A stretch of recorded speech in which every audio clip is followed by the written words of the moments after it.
আবু বক্করের সাথে ইসলামের পথে।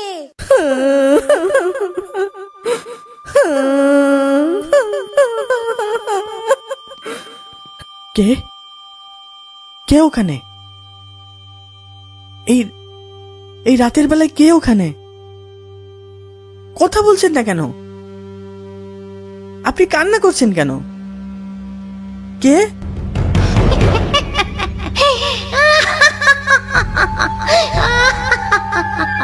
ভূত ভূত, বাঁচাও বাঁচাও, কে কোথায় আছো? আমাকে বাঁচাও।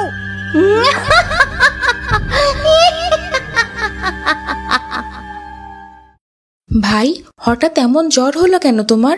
আমি পেতনি থেকে ভয় পেয়েছিলাম, তারপর থেকেই ভয় জ্বর হয়েছে। কি বলছো? ভূত পেতনি বলতে কিচ্ছু নেই, তুমি ভুল দেখেছো হয়তো। না ভাই, আমি সত্যি সত্যি একটা পেতনি দেখেছি।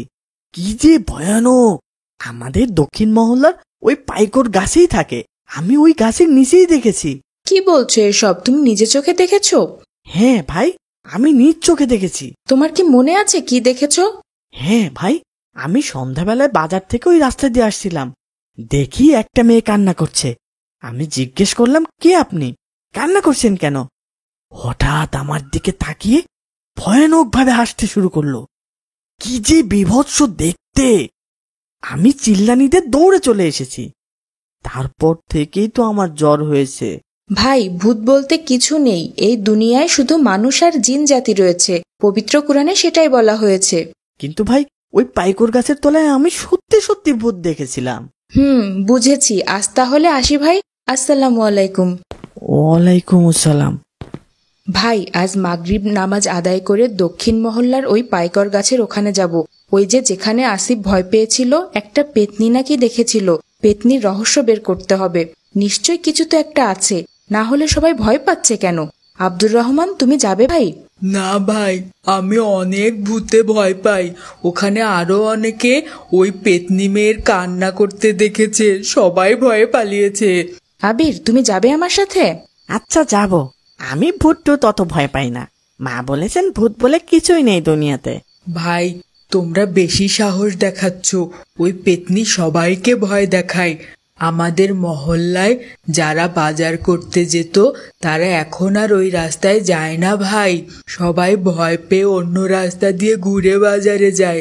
গতকাল আমাদের আব্দুল আলিম চাচাকে ওই ভূত তার ঘাড় মোটকে খেয়ে ফেলতে চেয়েছিল।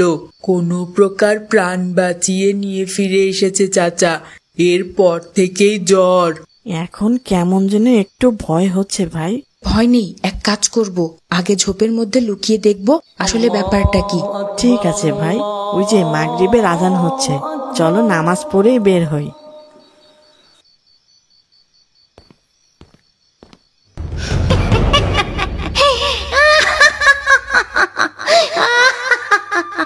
কি ভয়ানক দেখতে! হে আল্লাহ, আমাদের রক্ষা করো, রক্ষা করো আল্লাহ। ভাই, এটা কি সত্যি পেতনি নাকি অন্য কিছু? কি ভয়ানক দেখতে! হাও মাও খাও, মানুষের গন্ধ পাও। হে আল্লাহ, হে আল্লাহ, আমাকে বাঁচাও, আমাকে বাঁচাও। কতদিন মানুষ চিবিয়ে খায় না।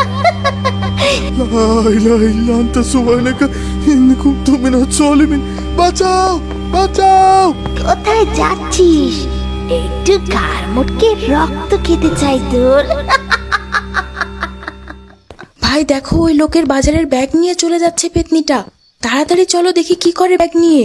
হ্যাঁ, আমার অনেক ভয় হচ্ছে ভাই, কি ভয়ানক! আল্লাহ, দূর থেকে দেখে চলে আসবো, চলো যাই।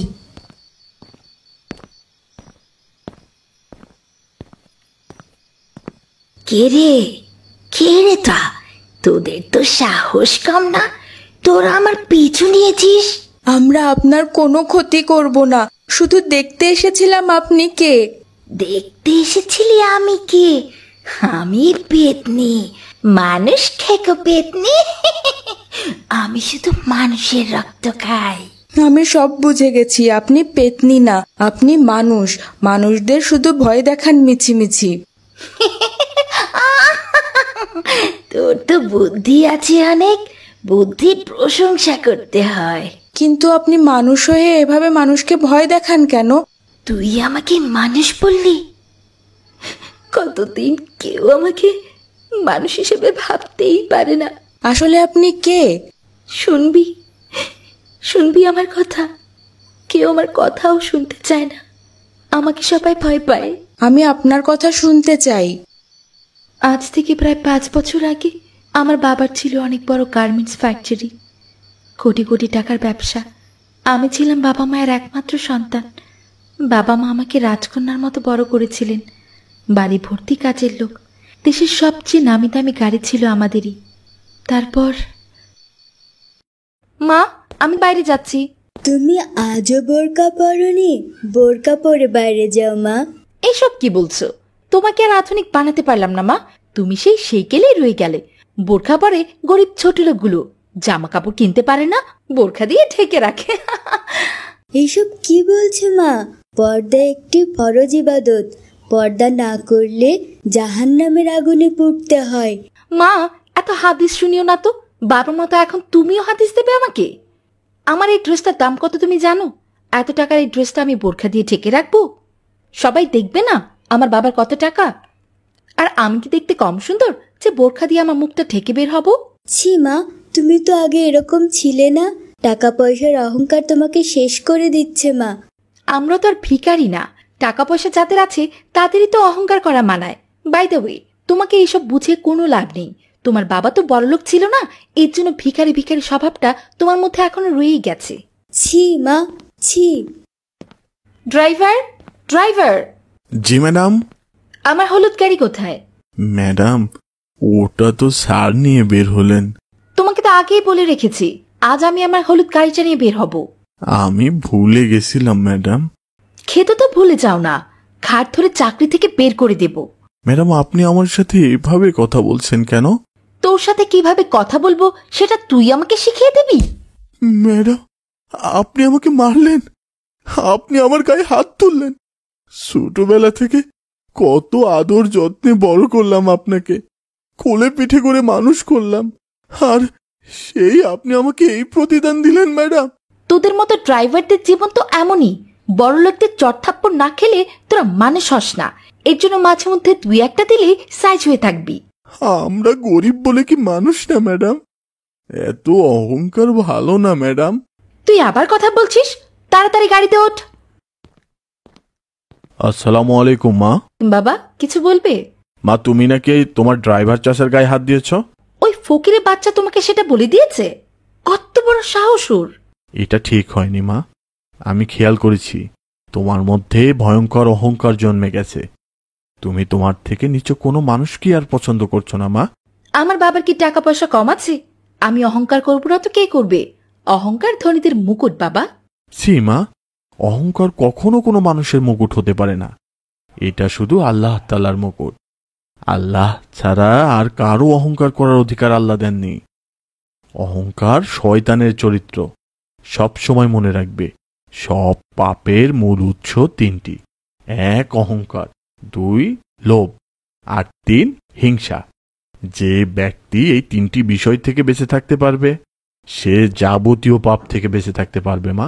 বাবা, এখন যাও তো, মাত্র বাইরে থেকে এসেছি, এখন এইগুলো শুনতে ভাল লাগছে না। আর আগামীকাল আমার 20,000 টাকা লাগবে। এত উদ্ধত অহংকার ভালো না মা। এত টাকা দিয়ে কি করবে তুমি? তোমার কাছে এত টাকা হয়ে গেল বাবা? মাত্র 20,000 টাকা। আমি বিদেশি কিছু কসমেটিক্স অর্ডার করেছি, ওইগুলো মাখলে আমি আরো সুন্দরী হয়ে যাব। আমি হব সবচেয়ে সুন্দরী। ওইগুলোর জন্যই টাকা লাগবে বাবা। ঠিক আছে, আমি ম্যানেজারকে বলে রাখবো। আসসালামু আলাইকুম। আহ, কত ভালো জিনিস পেয়েছি। এই কসমেটিক্সটা মাখলেই আমি হয়ে যাব আরো অনেক সুন্দরী। সাধে কি আর এটার এত দাম? যাই, দেরি না করে জলদি জলদি মেখে ঘুমিয়ে যাই। এত সুন্দরী হয়ে যাব, সকালে তো কেউ আমাকে আর চিনতেই পারবে না। আমার সর্বনাশ হয়ে গেছে মা, দেখো আমার চেহারা কেমন হয়ে গেছে। কে কে আপনি? কে আপনি? মা, আমি তোমার মেয়ে।